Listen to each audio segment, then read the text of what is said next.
Hi, this is Ted, and for the next hour, you'll be listening to a reading of articles and features from the Monday, August 3rd edition of the New York Times on the Niagara Frontier Radio Reading Service. And we'll begin with this. For Trump, the year is always 2020, by Katie Rogers. What year is it again? Over the past few days, Trump has been living in the year 2020, claiming that he defied his advisors to reopen the country during the coronavirus pandemic, saying that one of them, Dr. Anthony Fauci, was the one with all the crazy ideas. He has revisited his near-daily falsehood that he won the 2020 election and that it was rigged, a belief held by a large swath of his political base. And on Friday, he said that his supporters who ransacked the Capitol on January 6, 2021, were simply on an innocent journey.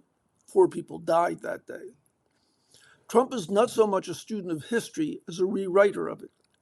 In his second term, he is so set on avenging his election loss and pursuing retribution against his political enemies that he has Americans looking backward when many have signaled they would rather be, he explained why the country is at war with Iran, or help them afford groceries now in the year 2026.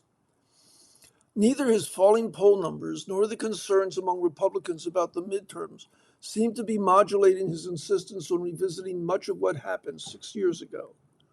I don't think his ego allows him to accept the fact that someone he perceives as so weak as Joe Biden was able to beat him, said Sarah Matthews, who was a deputy press secretary in the first Trump administration and resigned amid the January 6th attacks.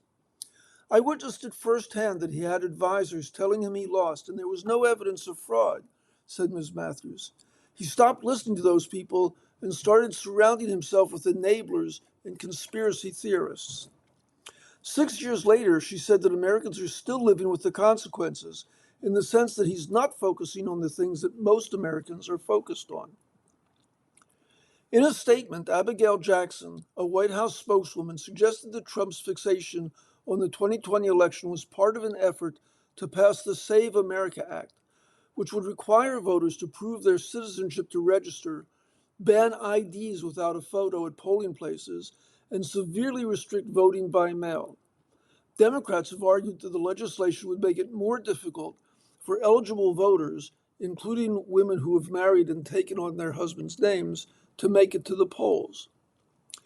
The president knows how critical this issue is for the American people, and he will not stop fighting until it's passed, she said. The Trump administration continues to lower drug prices, restore American jobs, restore gold standard science, and more, she said. Last week, Senate Republicans joined Trump back in 2020.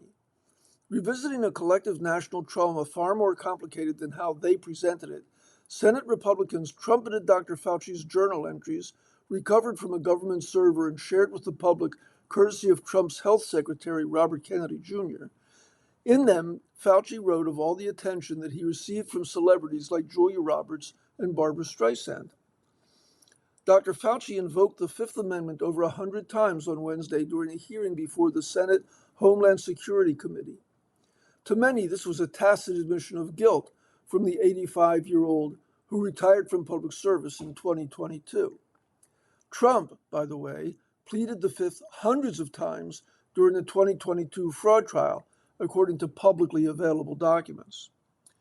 In his journals, Dr. Fauci detailed his deteriorating relationship with Mr. Trump as they disagreed over experimental treatments for the virus, mask guidance, testing availability, and school closures. There was tension as far back as January 2020, when the president was downplaying the spread of the mysterious virus. Dr. Fauci wrote of a television appearance he made at that time, "I had to answer that we were taking this very seriously and that Americans should not be frightened or worried. Let me see if this pits me against the POTUS." Turns out he was right to be wary. Trump has lumped Dr. Fauci in with a long list of political enemies he believes he made during the last year of his first term. That list includes Joseph Biden Jr. Last month, Trump veered off course during events that were supposed to be about U.S. nuclear capability and manufacturing and the environment to insult his successor. He also claimed on social media that he had warned Biden about Dr. Fauci, despite the fact that Trump gave the doctor a presidential commendation for his work to bring COVID vaccine to the public. Trump wrote, "I called Biden to tell him Fauci was no good, either didn't have a clue or was dishonest. The call was well received, but sadly not acted on." He went on to give Fauci vast destructive power. Two people directly familiar with Biden's conversations with Trump, who were granted anonymity because they didn't want to get into a public back and forth with the president, say that call did not happen. A former senior administration official who was part of the first-time White House coronavirus task force and was granted anonymity to avoid getting into a public spat with former colleagues, recalled that Trump and his advisors would frequently disagree with Dr. Fauci in Situation Room meetings about the virus. Dr. Fauci's refrain during tense moments was to tell members of that group that his job was to make science-based recommendations. The job of White House officials, he said, was to weigh those recommendations against potential economic harm. Trump's retellings have, at a minimum, stripped nuance from matters as complex as his handling of a virus outbreak that would kill over 1 million people. In Trump's version of events, there is only good and bad, hero and villain, with him or against him. Thomas Popinski, a political scientist and co-author of Pandemic Politics, The Deadly Toll of Partisanship in the Age of COVID, said that this binary approach was evident during the pandemic and may have cost Trump the election that he cannot stop obsessing about. The main finding was that the Trump administration interpreted the pandemic as a political threat, said Mr. Popinski. It was a tactical error. He could have been reelected if he had treated the pandemic differently. Trump's constant incorrect assertions about the 2020 election results have carried a cost for American democracy. A raft of polls have found a deepening distrust in government institutions and election security, but a partisan split in the reasons why. According to a Politico poll published in May, a majority of Republicans are worried about ineligible people voting, while a majority of Democrats are worried about voter suppression. Many Americans remain legitimately angry and upset about what happened to them and their families during the pandemic. And experts like Mr. Popinski see a missed opportunity to learn from mistakes that were made in 2020. Americans now face a growing measles outbreak and fears about food supply contamination. Asked last week about an outbreak of cyclosporiasis, a diarrhea-causing illness whose recent spread has been linked to contaminated iceberg lettuce, Trump shrugged off concerns. "I haven't thought about it," he said before joking with the reporter who asked the question, "Are you eating lettuce recently?" People who know how Trump operates believe he will persist with his focus on the events of 2020, given the main lesson he seems to have learned from that time period. Facts have not gotten in the way of his opinions, and he has been rewarded for it. If he says something enough times, he has the world's largest megaphone, said Ms. Matthews. Of course, there are going to be millions of Americans who are going to believe him and take him at his word, even if he has no evidence to back it up. This is a brief article. Prosecutor in D.C. moves to dismiss more reflecting pool cases, by Clarence Williams. Prosecutors in Washington are dropping charges against 3 more defendants who had been accused of vandalizing the Lincoln Memorial reflecting pool. The motions to dismiss the 3 misdemeanor cases coincide with the decision last week to drop the most serious of the cases, the felony prosecution of a former Olympian who prosecutors had accused of damaging the pool. The U.S. Attorney, Jeanine Pirro, abruptly abandoned the 4 cases after investigators concluded that botched work by a contractor, not vandalism, was the primary cause of widespread damage to the pool's new blue lining. Trump has been fixated for months on the condition of the reflecting pool, which has been plagued for years by water leaking out between its long concrete slabs. This year, the Interior Department, which oversees the site, gave a no-bid contract to fix the pool to Atlantic Industrial Coatings, a small Virginia firm. After pieces of the pool's new blue lining began to peel up, the president and administration officials blamed several people who had been arrested and charged with vandalizing the pool. But the extraordinary motions filed in the District of Columbia Superior Court over the last few days indicated that the problems that had drawn the president's ire were caused by a faulty repair job, not by vandals. David Hearn, a former Olympic canoeist, was the one defendant who was facing a felony charge, and on Friday, it was his case that the U.S. Attorney's Office moved first to dismiss. Ms. Pirro's filing on Friday said that prosecutors had determined the damage was the result of a botched installation and not vandalism. Along with Mr. Hearn, prosecutors moved to drop charges against 3 others, who all were charged with destruction of property less than $1,000. G. Allen Dale, who represents one of them, said prosecutors had contacted him in an email to state their intent to drop the case. He and I are both very happy this case is over. It probably shouldn't have been brought in the first place, Mr. Dale said. At least this nightmare is over for him. On Friday, Ms. Pirro said Interior Department officials initially misled prosecutors by blaming vandals for damage, when, in fact, the new blue coating installed by contractors had actually started to fail within 2 days of the project's completion. Ms. Pirro blamed Atlantic Industrial Coatings for a flawed installation in the administration's rush to complete the project ahead of the America 250 celebration on July 4th. Earlier this summer, federal officials said at least 7 people had been accused of vandalizing the pool, but the identity of the other people and the status of any cases against them could not be immediately determined. Timothy Lauer, a spokesman for the U.S. Attorney's Office, declined to comment.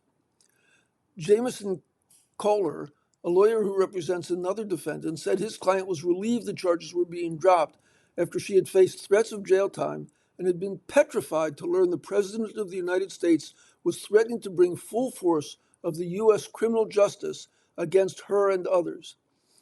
He added that while the case has been dropped for now, he considers a possibility a charge could resurface. He said, "This administration is so petty and so manipulative, there is always the fear that they might recharge the defendant." You might recall that either last week or the week before, I read an article about the new Texas public school book list. Here's an essay about that. "The most radical thing about Texas's book list isn't the Bible," by James Traub.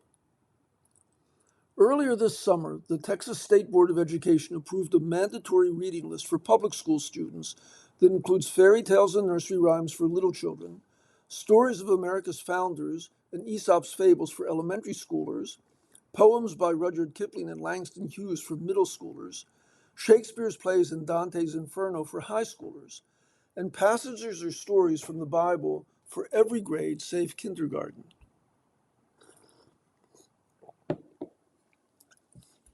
In our highly decentralized educational system, states don't tell teachers what books to assign. The model Texas will begin implementing in 2030 makes it an outlier. Yet almost all of the reaction to the list, pro and con, has centered on the Bible. The Freedom from Religion Foundation, an organization that promotes strict separation of church and state, described the list as a brazen promotion of religious doctrine that threatens to convert public schools into Sunday schools. This is a wild overreaction to what is, after all, a tiny fraction of the required readings. What's worse, the whole debate obscures the pedagogical radicalism of what Texas has done in issuing a mandatory reading list full of classic works at all. I spent the 2023-2024 academic year in public schools across the country researching a book on civic education. I was braced for the culture war in the classroom. Conservative versions of history in red states, progressive versions in blue ones. And I did see that. What I had not expected to find was that the pedagogical and curricular problems in American schools are more damaging than the political ones. Most students, even in the well-regarded high schools I visited, knew precious little about American history and government and had only a hazy sense of chronology. Teachers in English classes complained that students would not read whole novels. and so they didn't assign them. There are many culprits for this failure, including everyone's favorite, children's addiction to social media. But the root of the problem lies in the way we think about teaching and learning. The view that has dominated education schools for several generations holds that students learn by mastering general critical thinking skills that can be applied across disciplines and occasions. If you learn to find the main idea, you can navigate through texts. If you can recognize and articulate perspectives, you can make sense of a primary document in history. Quick pause. You're listening to a reading of articles and features from the New York Times on the Niagara Frontier Radio Reading Service. This doctrine makes, quote, content, that is, the specific material from which these skills derive, a secondary consideration. Combined with children's real or apparent resistance to struggling with difficult material, that leads many teachers to choose works that pose the fewest challenges or have the most surface appeal.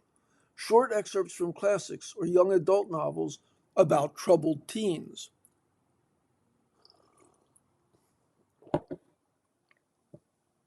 Texas seeks to solve that problem not only by requiring schools across the state to teach specific books, but by choosing works that are, with some telling exceptions, rich in language, ideas, and feeling.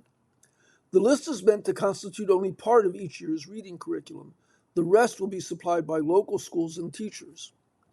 More than that, the list embodies a very different pedagogical theory, one most famously propounded by E.D. Hirsch in his 1987 best-selling book, Cultural Literacy and Other Works.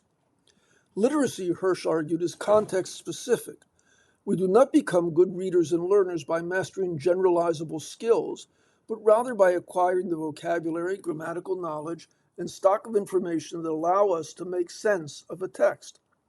A child who knows a lot about baseball will do a better job reading and summarizing a passage on baseball than a child with a higher reading level but no knowledge of the subject. From this perspective, it's better to read a classic than a relatable contemporary story, not only because one is beautiful and the other is not, but because a classic, by the very fact of its persistence over time, has become part of our shared culture. It thus increases our conversancy with all the texts from the culture. That is why it makes sense for fifth graders in Texas to read The Lion, the Witch, and the Wardrobe, The Phantom Toll Booth, Paul Revere's Ride, and even, speaking of baseball, Casey at the Bat. Although it has received less attention, Texas has also created a new social studies curriculum that embodies a kindred principle to that behind the reading list. You cannot learn to think like a historian until you have gained fluency in the materials of which history is made: dates, places, events, names. Children in Texas will start studying chronological history in third grade, a time when social studies is often devoted to broad themes like community. Fifth graders will be expected to explain how the Protestant Reformation encouraged people to question religious and political authority, and why Montesquieu believed in divided government and the like, according to a draft of the new curriculum. The Texas model will not suit everyone. The state's idea of classic literature might not pass muster in, say, California. While educators everywhere regard Pericles' funeral oration, which Texas students are to read in high school, as a rhetorical masterpiece, they may not feel the same way about Margaret Thatcher's eulogy for Ronald Reagan, or the works of Ayn Rand and the conservative black economist Thomas Sowell, which are also assigned. Although 53% of students in Texas public schools are Hispanic, the state school board included only a few Hispanic authors in the reading list. Those choices reflect Texas's conservatism. There's nothing inherently conservative about the idea of a stipulated reading list, and about the belief that children need to be exposed from an early age to great works of literature and to history taught chronologically, that they should memorize poems and speeches, that they should learn grammar. A different reading list could achieve the same goals. Cultural literacy is not a Procrustean bed.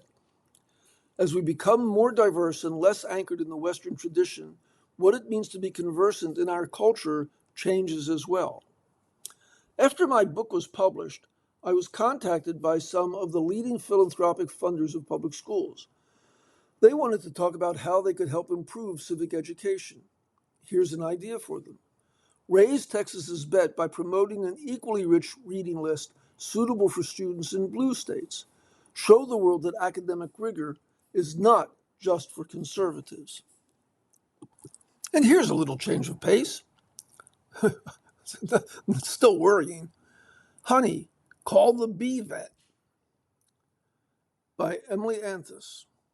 At the University of Georgia's Veterinary Teaching Hospital, aspiring animal doctors learn to minister to a menagerie: dogs with dermatitis and horses with colic, diabetic cats and malnourished parrots, bleeding rabbits and wheezing snakes.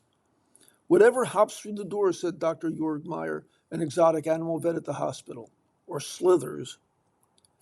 But on a breezy Sunday morning in April, Dr. Meyer was in a small, overgrown field teaching students how to make house calls on a group of patients that rarely made it through the hospital door or onto the standard veterinary curriculum. The students climbed into stiff white jumpsuits, donned protective mesh hoods, and prepared to make the rounds on hundreds of thousands of honeybees. Everybody ready? Dr. Meyer asked.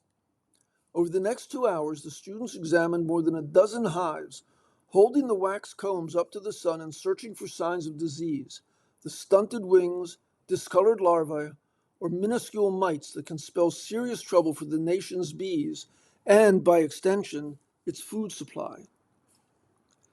Honeybees are agricultural all-stars, pollinating roughly $15 billion worth of crops, more than 130 types of fruit, vegetables, and nuts every year. They are also increasingly in danger, plagued by parasites and pathogens, and weakened by climate change, pesticides, and malnutrition. Mass die-offs have become commonplace. During the 2024 to 2025 season, the U.S. lost more than half of its managed honeybee colonies. Beekeepers are fighting a war trying to keep their bees alive, said Bob Binney, a commercial beekeeper who owns the Blue Ridge Honey Company in Lakemont, Georgia. The honeybee medicine program at the U of Georgia is part of a nascent but growing effort to enlist veterinarians in the fight. Most veterinary students are already required to master the biological basics of a range of domestic creatures, such as dogs, cats, horses, cows, and pigs. Said Dr. Meyer, I think the honeybee deserves a similar status. If half of the nation's dogs or cats or cows or horses were to unexpectedly drop dead every winter, it would be an animal health emergency. Yet in beekeeping, it's basically called Wednesday, Dr. Meyer said. It's considered totally normal.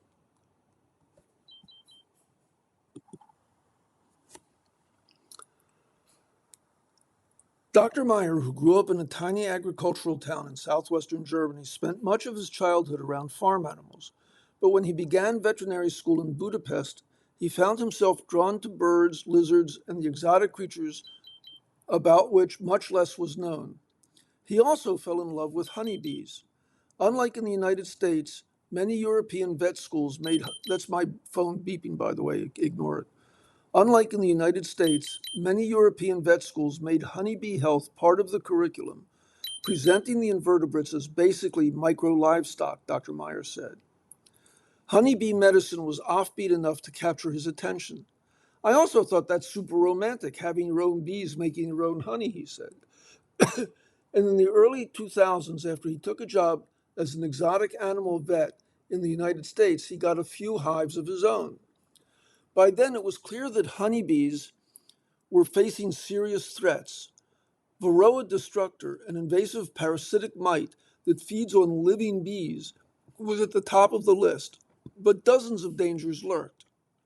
Wax moths, hive beetles, digestion disrupting fungi, viruses that caused paralysis or wing deformities, bacteria that could wipe out all of a colony's young.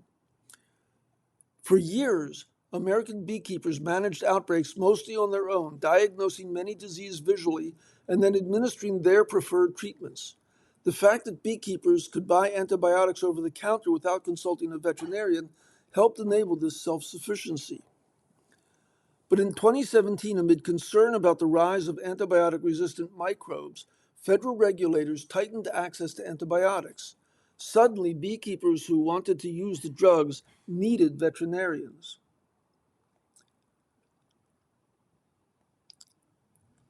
There was just one problem. In the U.S., we weren't well trained for taking care of honeybees, said Dr. Tracy Ferrone, a veterinarian at Grove City College in Pennsylvania. Since 2017, several professional organizations, including a newly formed Honeybee Veterinary Consortium, have been trying to bring practicing vets up to speed, creating continuing education courses and special certifications. Interest in the subject has been growing, experts said.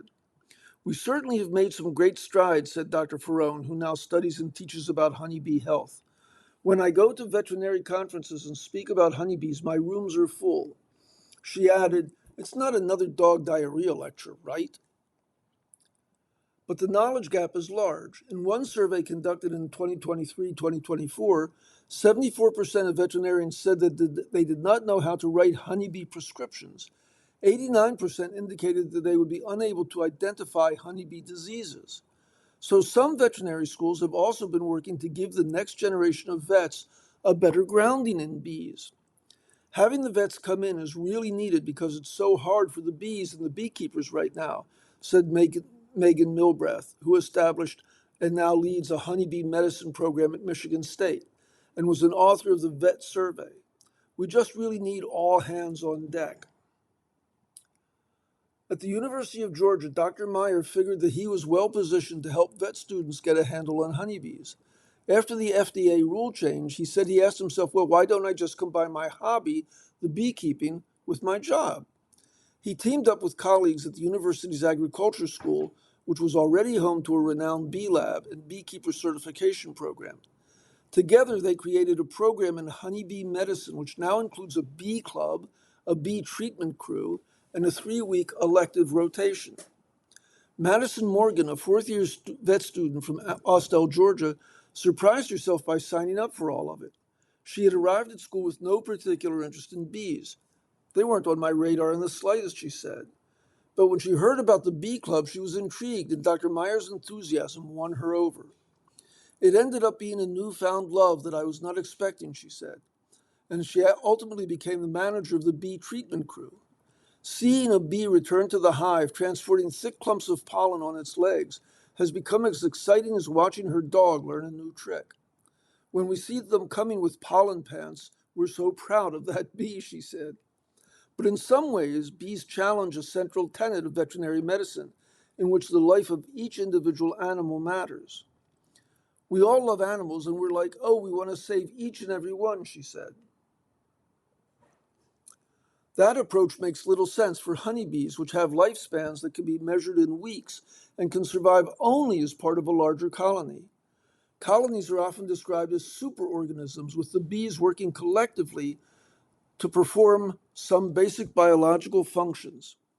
So in honeybee medicine, the bee is not the patient, the hive is. The vet school's teaching apiary had 13 of them, each housed in a tower of stacked boxes that grew taller as the colony expanded. The students on the bee treatment crew inspect the hives every week. They begin by examining the debris that accumulates at the bottom of each hive. Pollen grains and wax flakes are normal byproducts of a healthy active colony. But finding hive beetles, mummified bee larvae, or lots of tiny reddish-brown specks, varroa mites, on the bottom board can spell trouble. The students also assess the wooden frames inside each hive, which hold the wax combs that bees use to store their food and raise their young. Is there enough pollen, nectar, and honey to keep the colony nourished?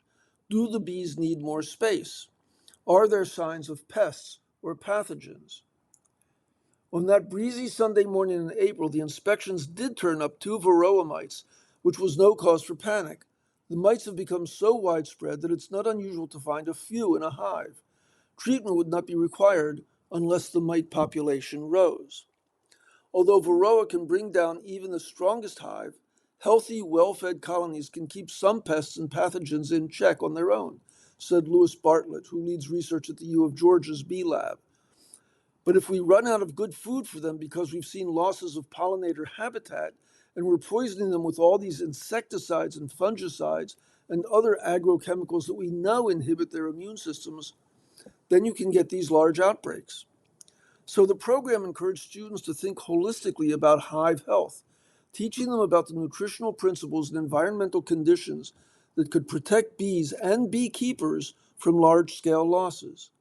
If you get called out to an apiary, Dr. Myers said, you don't want to be that guy that just drives around in a station wagon and writes a prescription and says, see you later. Dr. Meyer doesn't expect his students to orient their entire careers around bees, but hopes that they will feel comfortable taking on beekeepers as customers. Indeed, Ms. Morgan recently decided to specialize in surgery, but she said she hopes to be a resource for local beekeepers and to keep her own hives at home.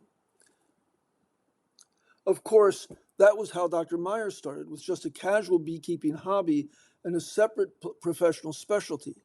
Now, even his work with exotic animals incorporates bees. He has used honey, which may speed the healing of certain wounds, to treat injured turtles and armadillos, and is investigating whether bee products might have benefits for animals with cancer.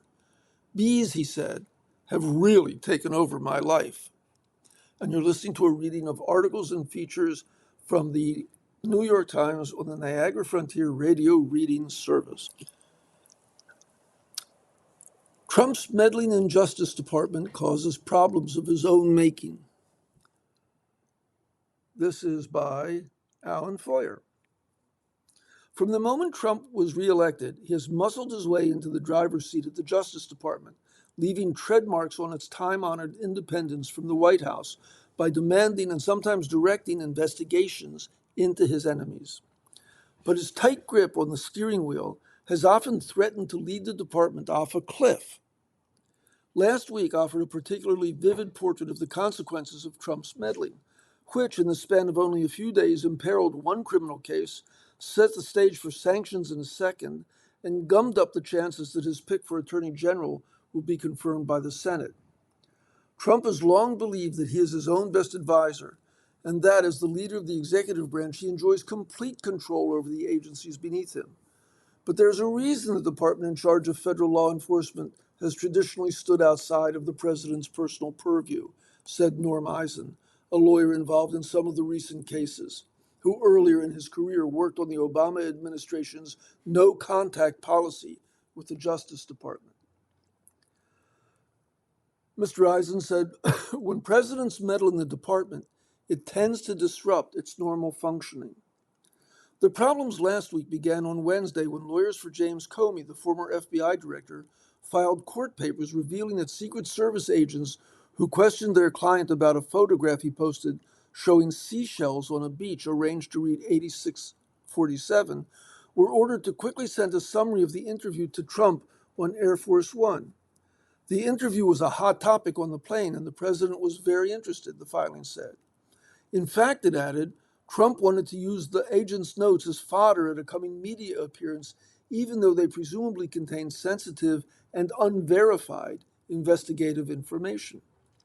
The request for the notes was a shocking breach of the distance that most presidents have kept from the day-to-day oversight of criminal investigations and indicated the intensity of Trump's personal involvement in the pursuit of Comey, one of his most reviled political adversaries. But his insistence on interfering with the case could come back to haunt him. After all, Comey's lawyers pointed to the episode as evidence that the Justice Department had indicted him on charges of making threats against the president, only as an act of retribution. If that claim is proven true, it would result in the case being dismissed. Trump's intrusive instincts also played a role last week in the demise of another criminal case, one that accused the former Olympic canoeist David Hearn with vandalizing one of the president's pet projects, the Lincoln Memorial Reflecting Pool. When Jeanine Pirro, the U.S. Attorney in Washington, announced the indictment of Mr. Hearn last month, she made it clear that the charges had been brought, at least in part, because Trump wanted them. This is not only a priority for the president, she told reporters, but for myself. On Friday night, however, the case fell apart in a spectacular fashion. Ms. Pirro, in a court filing, suddenly acknowledged that new information from Trump's Interior Department had made her realize that shoddy construction, Not anything that Mr. Hearn had done caused the problems with the pool's lining. But even that confession did not stop Trump from doubling down on the vandalism narrative. On Saturday morning, he posted a message on social media saying that he disagreed entirely with Ms. Pirro, a veteran prosecutor and a friend of his for more than 40 years. I don't know what she was thinking, Trump wrote. While Mr. Hearn's lawyers have not disclosed what they might do next, the case's collapse gives them an opening to argue that the president's stubborn statements about the matter suggest the prosecution was vexatious, frivolous, or brought in bad faith.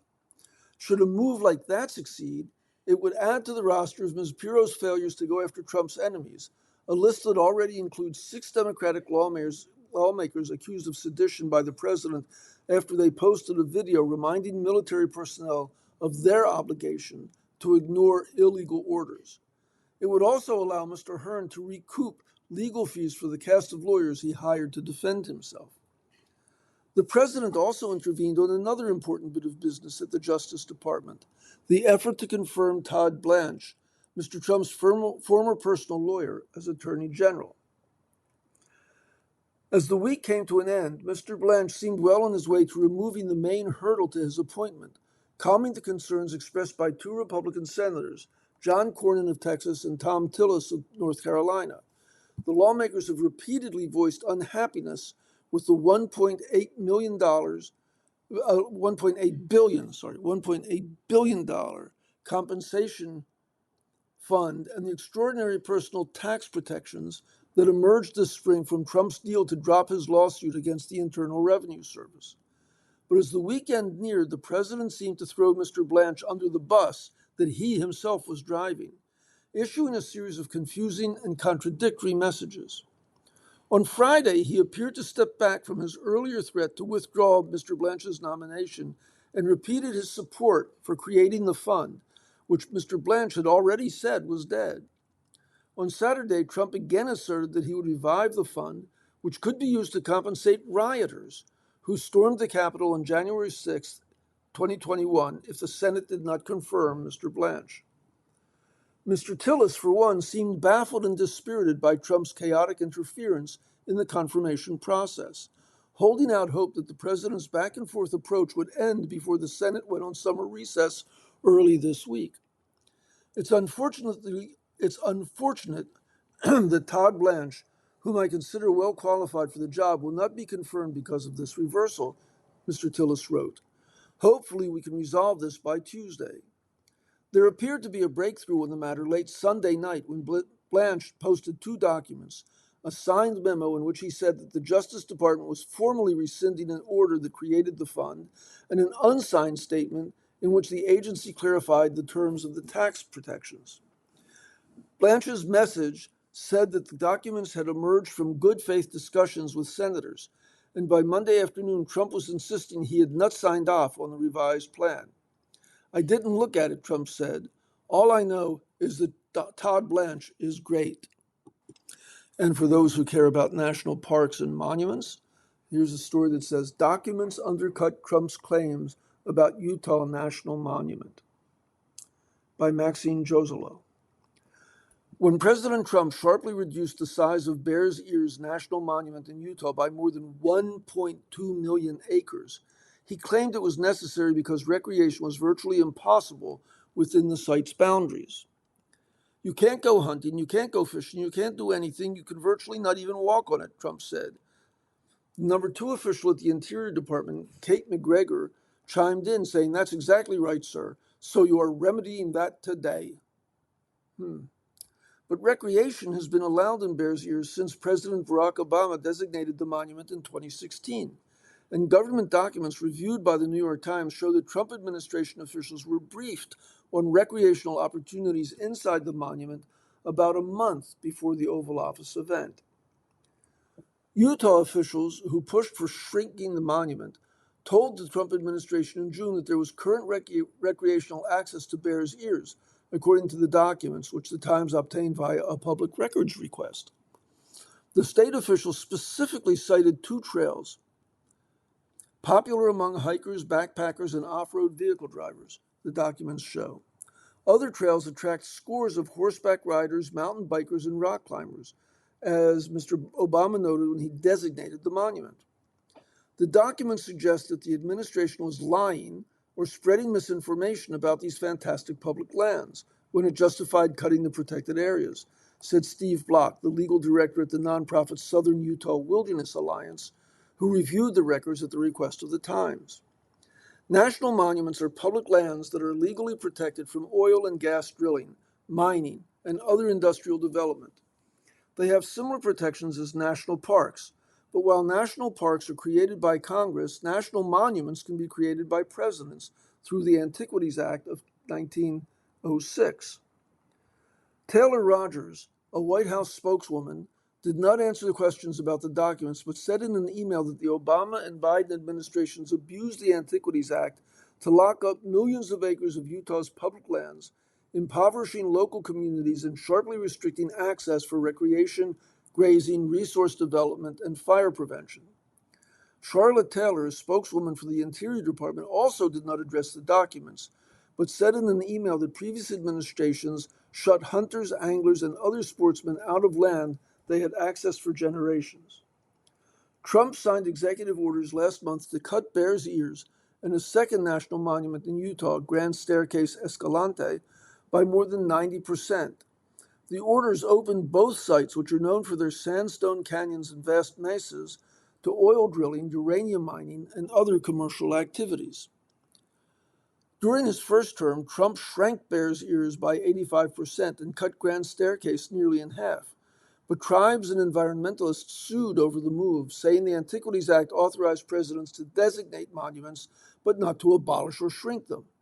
President Biden subsequently restored sweeping protections to both sites before a court could issue a final decision. Trump's second term cuts are even bigger. The new documents reviewed by the Times show that Reg Johnson, the director of Utah's Public Lands Policy Coordinating Office, sent a memo in June to Sam Crofts, a senior advisor at the Interior Department, detailing Bears Ears history, geology, and recreational opportunities. The memo said that a route called the Peavine Corridor was open to off-road vehicles and provided motorized access deep into the area. It added that backpackers often use Rig Canyon as a junction point on massive wilderness loops, including a popular 40-mile loop. Mr. Crofts, a former policy director for Senator Mike Lee, a Republican of Utah, did not respond to a request for comment. Representatives for Utah's Public Lands Policy Coordinating Office also did not return a request for comment. Bears Ears is the ancestral homeland of 5 tribes in the region: the Navajo Nation, Hopi Tribe, Ute Indian Tribe, Ute Mountain Ute Tribe, and Pueblo of Zuni.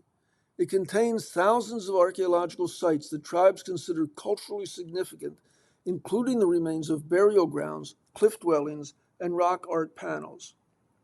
The monument also boasts a world-class outdoor recreation opportunities, Mr. Obama wrote in his proclamation designating Bears Ears, which cited rock climbing, hunting, hiking, backpacking, canyoneering, whitewater rafting, mountain biking, and horseback riding. Lewis Williams, the founder and owner of Ancient Waves River and Hiking Adventures, which provides tours of Bears Ears led by indigenous guides, said he watched live as Trump signed the executive order to shrink the monuments. I was shaking my head, Mr. Williams said. I was like, I wonder if he's ever been here to this region, because if he knew this region, he would find out this place is totally accessible. But Ben Burr, the executive director of the Blue Ribbon Coalition, a group that pushes to open public lands to off-road vehicles, said he supported Trump's move. He noted that the Biden administration proposed a plan to prohibit off-road vehicles across 600,000 acres of the monument, though it never took effect. Nobody ever felt these restrictions because the plan was adopted in the final midnight hours of the Biden administration, and then it was never actually enforced, he said. So we think that the discussion around what was allowed and not allowed in these monuments has been kind of obfuscated by that. The documents did not mention hunting or fishing, but the Utah Department of Natural Resources, which houses the Public Lands Policy Coordinating Office, allows people to hunt and fish in Bears Ears if they have valid licenses and tags. And you're listening to a reading of articles and features from the New York Times on the Niagara Frontier Radio Reading Service. And here's an opinion piece by M. Gesson. Trump is trying to force Americans to unlearn what we know. We live in a country with an unpredictable past. This was a saying among the intelligentsia in the Soviet Union when I was growing up. We never knew which part of our history would be obliterated next. Now Americans too live in a country with an unpredictable past. 2 months into his second term, Trump issued an executive order titled Restoring Truth and Sanity to American History, in which he directed officials to remove improper ideology, his words, from the Smithsonian and its museums, to cut funding to programs that degrade shared American values, and to reinstate some monuments removed following the 2020 Black Lives Matter protests. A very incomplete list of things that have happened since that order was issued. The National Park Service has been removing signs about slavery. The statue of a Confederate general has been reinstalled in Washington. A scathing report by the White House Domestic Policy Council accused the Smithsonian of using history as a political instrument to divide, dispirit, and discourage our citizens. And on July 24th, Trump issued a new executive order mandating that signs be installed outside the Smithsonian, warning visitors about the ideological capture at the National Museum of American History. Reevaluating history has the potential to change a people's future by changing its self-understanding. It can unite people in a genuinely new project. And then there is the rewriting of history, which is crazy-making. The Soviet Union repeatedly forced the whole country to unlearn what was already widely known. In the 1950s, after Joseph Stalin died, the Communist Party denounced his cult of personality and some of the extent of his terror. A decade later, it reversed itself, exiling or imprisoning authors who wrote about the crimes of Stalinism. The same process was repeated when the Soviet Union collapsed. Vast amounts of information about Soviet terror emerged. Under Vladimir Putin, that knowledge has been forced back into oblivion. Trump wants Americans to unlearn what they have come to know about the history and legacy of enslavement. What his executive orders really promise to restore is a sense of comfort contained in the most reductive and sanitized stories about the United States, the bliss of ignorance. Trump appears to believe that the job of museums and memorials is to instill pride in the hearts of all Americans, as one of the executive orders put it.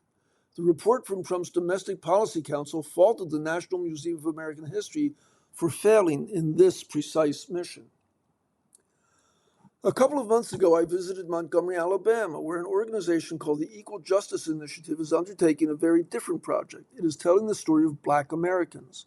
The EJI has so far built a lynching memorial, a legacy museum, a vast sculpture garden, and a public square with a permanent exhibit on the civil rights movement.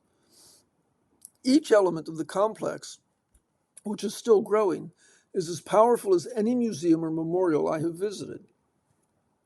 Brian Stevenson, who leads the EJI, is a litigator whose clients have included Black men on death row and children tried as adults and sentenced to life in prison. He came to feel, however, that the change he could achieve in the courts was not enough. The real evil, he told me, the enduring evil, was the narrative we created to justify enslavement. It's a striking statement. Can stories really do as much harm as a vast infrastructure of violence and cages? His point is that the stories underlie the violence. Stories that systematically rendered Black people as less than human enabled enslavement and segregation. Stories that rendered Black people as dangerous and predatory fueled lynching and mass incarceration. Unless we create new stories, the abuse will never stop. Stevenson, too, talks about pride. States like Alabama have very little to be proud about, he told me. Montgomery's days of wealth and glory are in the past. It's a city with dozens of monuments to the Confederacy, a city where 1 in 5 people lives in poverty, in a state with one of the highest incarceration rates in the country. But the EJI's museums and memorials have made Montgomery a tourist destination, and that is a direct economic benefit for the city. Most important, these institutions have helped to make Montgomery a center for engagement with American history. Stevenson believes that the conversations they foster can and should make people proud. He cites as one of his inspirations the German Holocaust memorials and museums that make the promise of never again a profoundly hopeful message. My traveling companions, I'm sorry about the beeping. My traveling companions couldn't help noticing that when Stevenson described actions the U.S. had taken to oppress black people, he said we instead of the government or racist lawmakers. We asked him why. I refuse to give America to anyone else, he explained. That is one way to interpret the word inclusion in DEI, a story in which your ancestors aren't elided. Stevenson has not received any federal or state funding for his sites. The Trump administration, therefore, cannot target them for defunding. But Montgomery exemplifies the conflict at the root of Trumpian memory politics. I went to Montgomery with my wife, Lynn, and 4 of my former colleagues from Russia who now live in exile. After a few days there, we drove to Charlottesville, Virginia, the site of the 2017 Unite the Right rally, during which white supremacists flooded into town, ostensibly to defend a monument to the Confederate General Robert E. Lee, and counter-protesters showed up in droves to oppose their message. Trump remarked that there had been very fine people on both sides. Today, a bald rectangular patch in an otherwise green lawn downtown is all that remains of the statue, which was removed 4 years after the rally. The city plans to install a sculpture of a baobab tree there, created from the melted bronze of Lee's statue. But when I was there, I didn't see any marker indicating what had happened. The result is a sort of memorial visible only to those who know what to look for, a perfect symbol of both what was and was not accomplished in the nation's last attempt at a racial reckoning. Another such symbol is Monticello, Thomas Jefferson's residence and plantation just outside Charlottesville.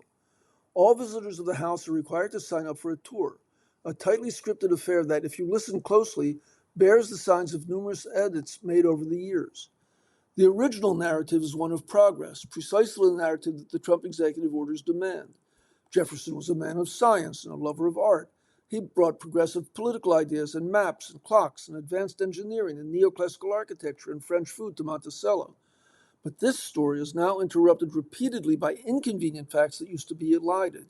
Jefferson was a slave owner who fathered at least 6 children with Sally Hemings, an enslaved woman with whom he had a sexual relationship when she was a teenager, and he was a middle-aged widower. There's a separate tour about slavery at Monticello, but the main tour did not acknowledge the tension between the core story and these additional facts. Here's a juxtaposition that stayed with me. Jefferson's daughter by his late wife lived in the house with him, as did her 11 children, whom she educated in keeping with Enlightenment ideals. The children Jefferson had with Hemings lived in the slave quarters and were put to work on the estate from a young age. While my fellow exiles and I were traveling on the American South, the campaign against memory continued back in our homeland. Putin's government had long since shuttered Memorial, an organization devoted to preserving the memory of Stalinist terror. In April of this year, the Russian Supreme Court declared Memorial an extremist organization. 2 years ago, the government closed the Gulag Museum in Moscow. In June, it was reopened as the Memory Museum, telling the story of Nazi crimes against the Soviet people. The memory of Stalinist terror has once again been ordered obliterated. Ilya Vinyavkin, one of my traveling companions, a historian of Stalinism. He observed that Stevenson's project is, in a way, more ambitious than anything Russian memory activists have tried to do. It draws a direct narrative line from the past to the present. It makes the argument that the way we live now is shaped by the way our forebears organized society. This is exactly what can make the project of revisiting the past so vital. It's not about the past. It's about choosing our future. Do we want a future that challenges us to reckon with the truth and find ways, genuinely new and inventive ways, to deliver on the American promise, or a future that forecloses the possibility of conversation and change? I suppose there's a third option too, a future of unease and confusion, of muddled stories like the one I heard at Monticello, of facts half known, truths half said. I remember a line from a satirical underground novel I read as a teenager. A boy asks his father, "Did the year 1937 ever happen? I don't know whom to believe." That year was the height of Stalin's Great Terror. "It hasn't happened yet," the father responds. "It hasn't, my son, but it will." It's still the funniest and most haunting way I've encountered of saying that those who do not face history are doomed to repeat it. And I apologize for this beeping. I just got a new diabetes device, and every so often it does this, and it's driving me crazy. So I hope it didn't drive you crazy. This is Ted. You've been listening to a reading of articles from the New York Times on the Niagara Frontier Radio reading service. It's been a real pleasure to read, and I hope you enjoyed listening. And I will speak with you next week. Have a good week. Bye.